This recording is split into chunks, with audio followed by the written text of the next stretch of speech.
દિવાળી પૂર્વે જીએસટીએ ફટાકડાના વેપારીઓને ત્યાં પટાખા ફોડ્યા। મોટા ગજાના વેપારીઓની દુકાનો તથા ગોડાઉન સહિત જિલ્લામાં 28 સ્થળે દરોડા।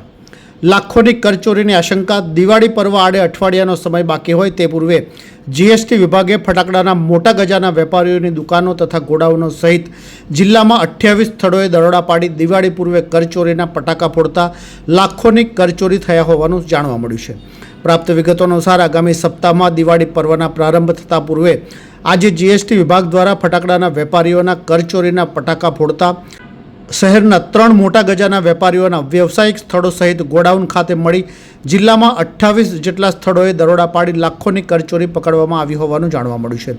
અધિકારિક સૂત્રોના જણાવ્યા પ્રમાણે કેટલાક વેપારીઓના ગોડાઉનમાંથી ચાઇનીઝ બનાવટના ફટાકડા ઝડપાયા હોવાનું પણ જાણવા મળ્યું છે। જોકે જીએસટી વિભાગ દ્વારા દરોડા પાડવામાં આવતા અફરાતફરીનો માહોલ સર્જાવા પામ્યો છે। ये है हलचल टीवी नेटवर्क और आप देख रहे हैं हलचल टीवी न्यूज। हर हलचल पर नजर, हर हलचल की खबर।